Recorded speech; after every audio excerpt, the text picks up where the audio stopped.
In today's episode. But I'm closer to the office now. But can you turn it on? I reboot it every single night. Before we get started, make sure to subscribe so you will never miss a video. So let's get started. But I'm closer to the office now. Long time ago, in a galaxy far away, I wrote about helping a coworker with a simultaneous printing issue. She is back. I got a ticket, and it didn't make a lot of sense. It was one sentence, and it just didn't parse out as a request to me.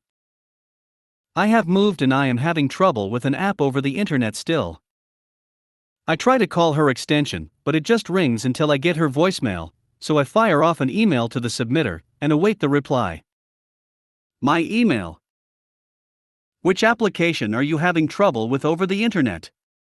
What is your connection speed/quality or your new location? Of course, like the rest of the world, we had a lot of people shift from an office to remote work in 2020. Some of them came back to the office full-time, some part-time. Those guys didn't make sense to me, but I'm a peon, and the mass majority of the company work remotely still.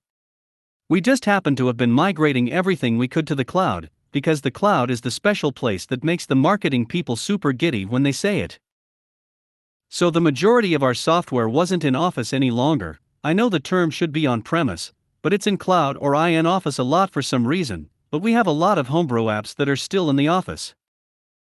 Some of the homebrew stuff wasn't designed to work over an internet connection, even a rather fast one.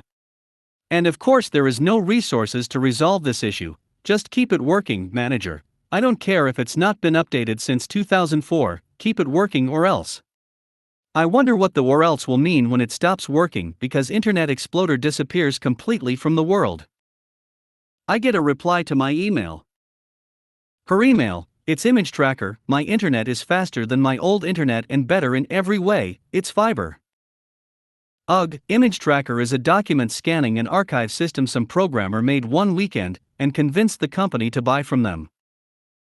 It's one of the older homebrew apps. It works, somewhat, on the lawn, but it reads into the local app the entire contents of a folder when you open it. Not a big deal if you open something small, but if you work in a large folder structure, you get timeouts and crashes. It's not recommended to work with across the VPN. We actually have a workaround, but I cover that later. My reply, well, connect to me on support app, and I'll see if I can do something. Intermission. Since everyone is working from home, we have to help even if we know we can't help. The new boss wants us to put forth a visible effort for the staff, our customers, even if all we do is run some command line stuff that looks good. I look around his system, I close a bunch of non-work related stuff, check her updates, check to see if she has junkware installed. She does, for coupon/deal finders, which I didn't think were a thing any longer, and reboot. When the system comes back up, I run a speed test. It appears she has an internet connection, but it's slow for fiber. Then I run a quality test our IP phone provider has set up. Her, chat, oh yeah, my IP phone quality has been horrible too.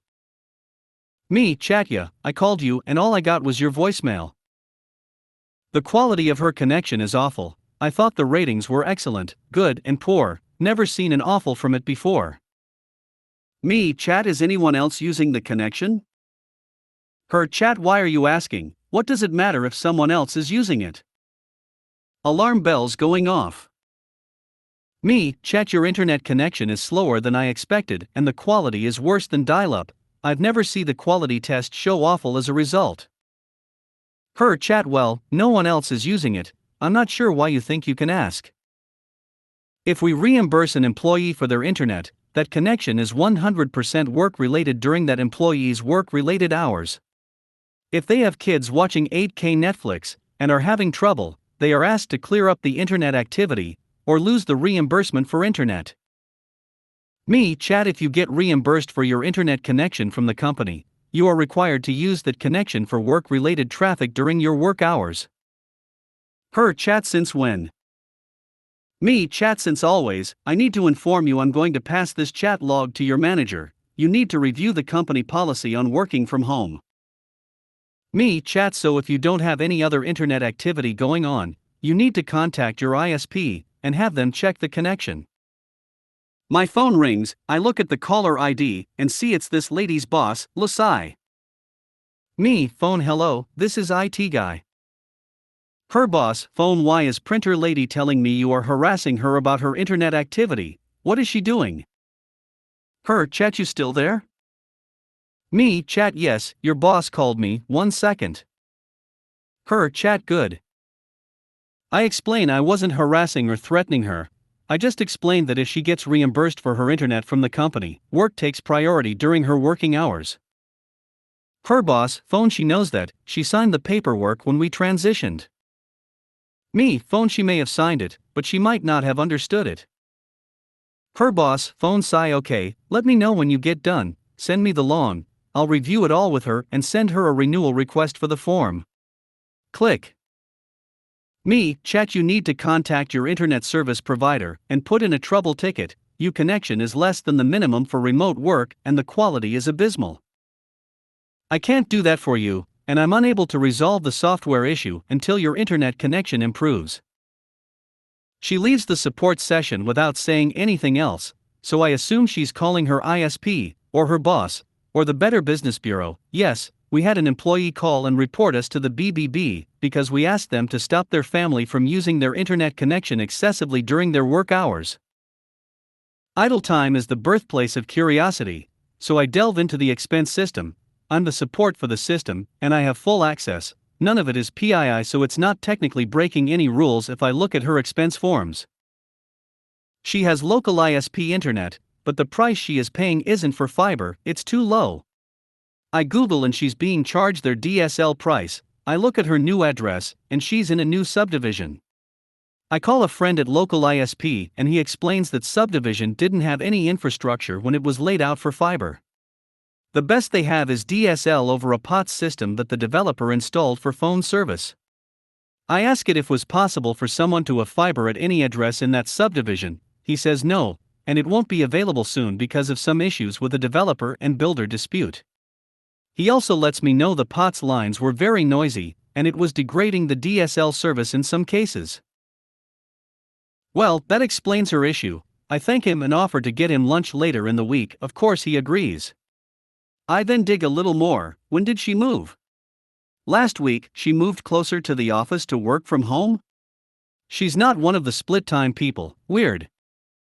I check my email and see she sent me a message, woohoo. Her email I called my ISP and they checked everything, it's all working like it should, but I still get a timeout with image tracker. I reply to her and her manager. Me, email I contacted the ISP and your new address doesn't have access to fiber, you have a DSL connection, and not fiber, your DSL connection is below the performance to meet the work from home requirements. You will need to resolve this issue with your manager and HR. A little back and forth for a bit, eventually we end up in a 5-way call with my boss, her, me and the HR guy. After everything calms down, I explain that the brand spanking new subdivision she moved into has some legal struggles that is preventing any more development until they are resolved. And she is stuck with an outdated POTS system and poor quality DSL service. After some more hewing and hawing, she gets frustrated and blurts out, I sold my house and bought one closer to work so my work quality situation would improve. It was silent for a bit, and I was the first to speak up. Me, you moved, sold and bought a new house, so you could work quality would improve? Do you mean moving closer to the office was supposed to make things work better from your closer home? Her, yes, if I'm closing to the office, the internet connection is shorter, right? I had a meeting with HR later for laughing out loud on a conference call, and another after my boss made me explain why moving closer to the office wouldn't improve stuff working over the VPN. But can you turn it on? Short and sweet. It had to happen eventually, right? Ring ring dash. Me, Helpdesk, this is Absinthe, how may I help you? User, I left my laptop at home today, and now my computer won't turn on. Is there any way for you to turn it on for me? Me. What? What do you mean that you can't turn on the computer you left at home? User, the computer is right here, the little box that says Lenovo. You plug the laptop into it and it turns on, can't you turn it on for me? Me, that's a docking station. All it does is connect your laptop computer to your monitors, power, Ethernet, and other peripherals. It doesn't have any computing power. User, but can you turn it on for me? Me, the only computer that's assigned to your account is your laptop, and since you left that at home, there is nothing I can do for you. User, well fine. Me, enjoy the low dash. Click dash. Ing weekend. People have told me that they've had users confused turning the monitor off and on for restarting their computers, but I have never come across such confidence in a call that their laptop was a glorified power source for the actual computer. I reboot it every single night. Very quick one, just happened. Working on a client's laptop, everything is running super slow. Brought up Task Manager, which even just opening that took a few minutes. Asked when the last time she's rebooted it while we waited. She said I reboot it every single night when I'm done with work. Task Manager comes up. Check system uptime. Windows updates also haven't been running the whole time. Rebooted, ran updates, rebooted again, ran updates, rebooted again, things running like a dream. Asked how she reboots it, she said she closes the lid and knows that doing so doesn't reboot the computer, it just puts it to sleep. Changed power settings to shut down when closing the lid.